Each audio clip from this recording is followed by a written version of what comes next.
Hey guys, my name's Gloria and welcome back to my channel. So today I have another dive into a couple of authors that I feel like I should have read a long time ago. A couple of big names that I've seen around a lot but just haven't got around to reading. And today I have two gothic ladies for you. So I am going to be talking about Garden of Shadows by V.C. Andrews, which is the prequel to the apparently very popular Flowers in the Attic, but I have not read that yet. And I shall also be talking about the infamous Rebecca by Daphne Du Maurier. So I think I'm going to talk about V.C. Andrews first.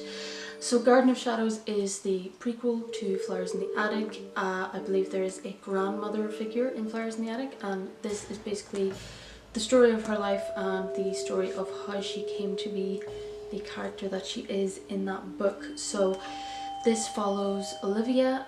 Olivia is a 20-something-year-old woman, which of course means that she is a spinster. She hasn't been married, and her life is basically over.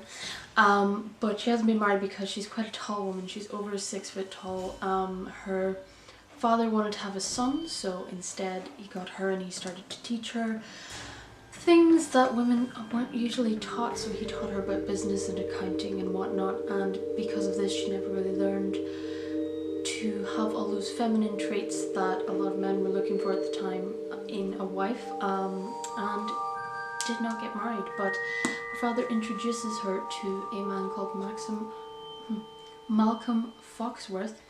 Hello, Rebecca slipped there. Malcolm Foxworth, and he has a huge mansion called Foxworth Manor. He's a successful businessman. He's very rich already, but he's very ambitious and he wants to be even richer. And he is looking for a wife that can run his massive home and can be an asset to him in his business. And so he proposes to Olivia.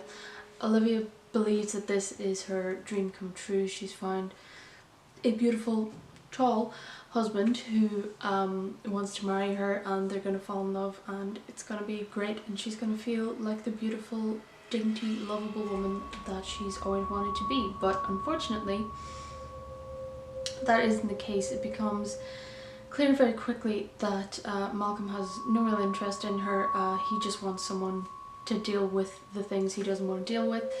He's not in love with her, he's not even attracted to her, but he does insist that she bears him children.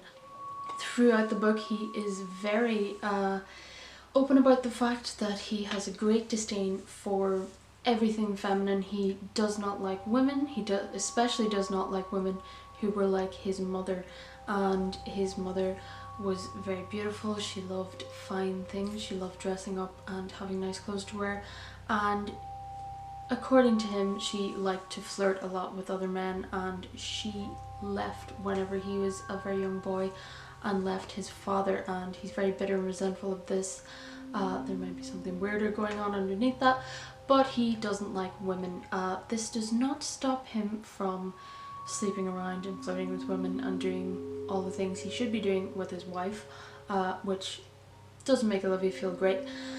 But it all sort of turns topsy-turvy when his father returns from Europe with his incredibly young pregnant wife, and the two, Malcolm and Olivia, then have to contend with this extremely loving, in-love couple being there, and all of the crazy things that happen because of this. So that's the gist of the story. If I were to squeeze all of the misery out of a single very sad person and distill it into a book, this would be that book. This book is just pure misery. It's pure cruelty, just awful things all of the time. Each new chapter is just a succession of horrible things happening to people. There's incest, there's just maliciousness, there's just plain evil in a lot of the characters in this book, and that's aside from the very obvious misogyny as well. The misogyny not coming from the author herself, but from some of the characters in the book. There's the grooming of very young children, and there's sexual assault, and it's just all of the horrible things you can probably think of. They're there, and when intentional horrible things aren't happening, then there's horrible accidents that are happening, and it's just misery, misery, and more misery.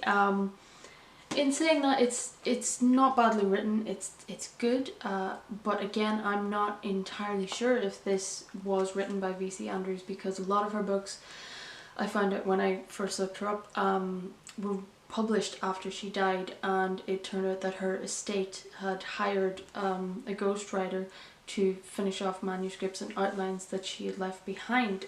So I'm not 100% sure if this was actually written by her or not, or if it was just filled out by another writer.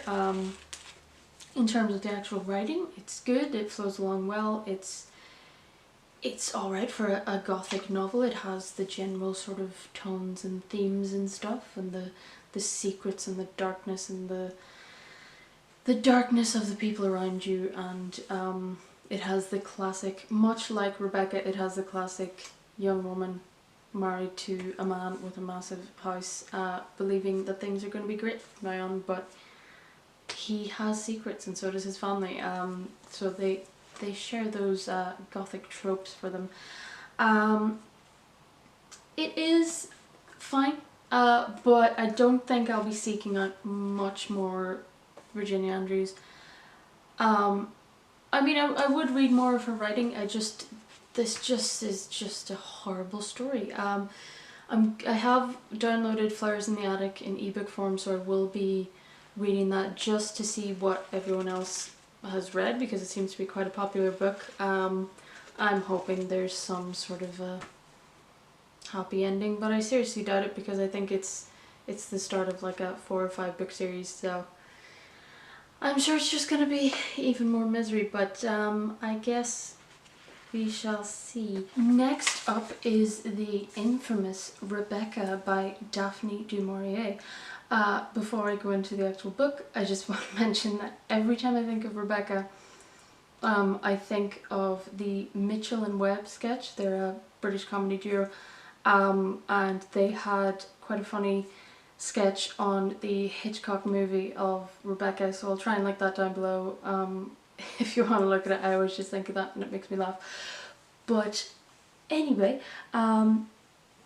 so yes, this is a very famous book. A lot of people have heard of it. I'd obviously heard of it a lot, I just hadn't got around to reading it. It is sort of unique in a lot of ways as a gothic novel, but it follows the story of a young woman who falls madly in love with this very rich man called Maximus de Winter, and he, much like in the V.C. Andrews novel, he has a massive mansion pretty much called Mandalay in the British countryside, and he asks her to marry him after only knowing her 2 weeks, and she says yes. She's almost 20 years younger than him, I think, and she arrives at Mandalay. She's already been told that he's been married before and his wife died tragically about a year ago. So she arrives at the house and she is greeted by all of the servants and whatnot, and it becomes clear very quickly that his previous wife, Rebecca, or Mrs. De Winter, had a massive personality. Everyone seems to have loved her. She ran the entire estate herself. All of the gardens are hers, and all of the decorating is hers. Everything has her touch about it. The wing where she had all of her rooms and her clothes and stuff, that's all been kept pristine by the housekeeper, Mrs. Danvers, who was a very close friend of hers and who has looked after her from childhood, and everyone just has great things to say about her. They say that she was fantastic at flower arranging, at horseback riding, at putting together menus for dinner and massive parties. They used to have parties in Mandalay that were famous throughout the country, and everyone would come and say what a great job Rebecca had done. And she died suddenly and tragically, and it was not that long ago, so everyone's still talking about her, and our main character starts or immediately feels like she's living in the shadow of this woman who isn't there anymore. And while there are no actual ghosts in the story, you definitely feel like Mandalay is haunted by this Rebecca, and our main character certainly is.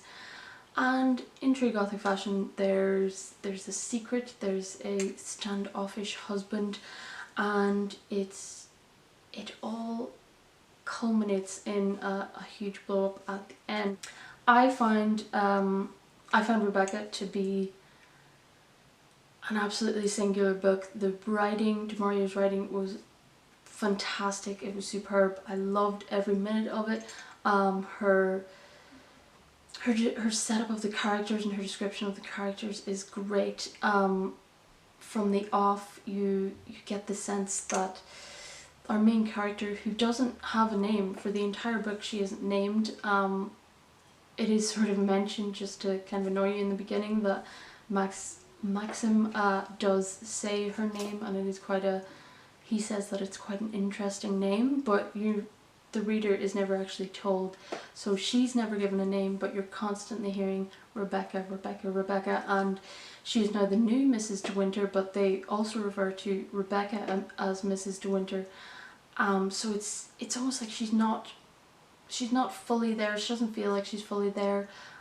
She's a very anxious character, and I can definitely relate to that. She constantly goes off in tangents in her mind where she imagines like, oh, if this happens, if he gets into an accident, I'm gonna have to do this, and then I'm gonna have to mourn, and we're gonna have to do this, and she's constantly going into those and just making herself miserable in her own head. A lot of the book is sort of her taking things the wrong way, because it turns out that not everyone actually loved Rebecca like she thinks they do, but from the things that they've said and the way that everyone's always talking about her still, she just assumes and she places this rosy sheen over everything. But some of the people are just, they don't want to speak ill of the dead, they don't want to insult her, but they definitely didn't like her. But I thought the decision not to name her was actually fantastic, and it works really well. She manages it really well, not ever mentioning the main character, the second Mrs. De Winter's first name. I did get a lot annoyed at it, just Maxim. I know he's trying to keep a secret and stuff, but he gets very angry at his new wife for making mistakes, even though nobody's ever told her not to make those mistakes. She's told, this is your house now, do whatever you want, and then she walks into a room or she tries to change one thing and people blow up at her and say, no, you can't do that, that was Rebecca's. And I just felt very sorry for it the entire time. It's basically a ghost story that is haunted by the absence of the ghost. I think Rebecca's spirit isn't there, but her shadow definitely is, and it's kept alive by the sheer impression that she's made on everyone, and also by Mrs. Danvers, the housekeeper, who is a major part of the story, and she definitely has a lot of animosity towards the second Mrs. De Winter because she feels like she's trying to erase Rebecca from her memory and from everyone's memories, and she's just trying to get along. Felt almost, up until almost the very end, it did feel like the second Mrs. De Winter is the ghost of the story. She sort of plays the part of the ghost. She's sort of wandering around this massive mansion, and she doesn't have a name, and no one's really taking her seriously. None of the servants know what to do with her. They don't really want to see her as the mistress because of her anxiety. When in the beginning, when people come to the house to visit, she she goes creeping through the back stairs and stuff so she can try and avoid them. I didn't have a big enough house to do that, but I used to always lie down behind the couch if anyone came around so that they wouldn't see that I was there.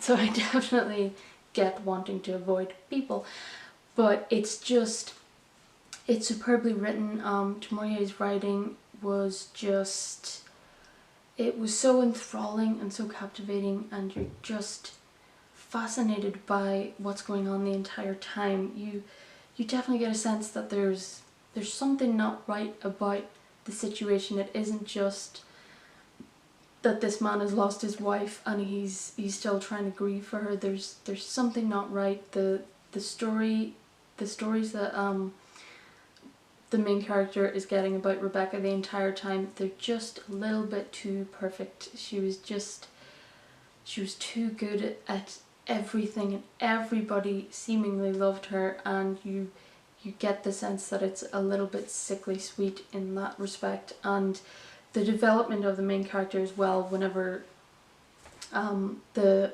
plot takes a turn, she does really come into her own, and she does start to see herself as as Maxim's wife and the mistress of Mandalay as well. So I think her journey through the book, from this young, almost a girl who just wants someone to tell her what she should be doing so that she can do it in peace and not bother anyone, she eventually becomes the real Mrs. De Winter, and she can order things about, and she can take control, and she can protect her husband as her husband has protected her. So I absolutely love the book. I would absolutely read it again. I did also watch the movie on Netflix, the new one, starring Armie Hammer. Still can't get over that man's name. That is his real name. His parents looked at a baby and thought, Armie is the name. The new one is very good. I thought it was a great adaptation of the book. I also watched the Hitchcock one. The Hitchcock one I thought was very amusing because it was the style at the time to be very overdramatic, but it felt like they said the name Rebecca so many times, and every single time it said, the main character pretty much swoons, and there's like a real close-up on her face, and she's like, Rebecca, and it's just very over the top, quite funny. But the new one on Netflix, I thought was very good. I thought the acting was very good, and it really worked the story really well, and I quite liked it. So I would definitely recommend if you want another go at the story of Mandalay. So that is my vintage big name review of V.C. Andrews and Daphne Du Maurier. Definitely prefer Du Maurier. Will be searching out her other works as well, but V.C. Andrews was good as well. I'll be looking at the next book in that series to see what else I can find.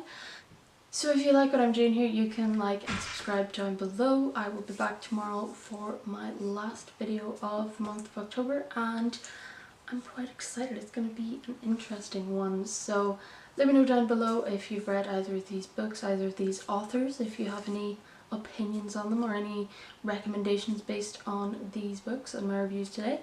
And I shall see you in the next video.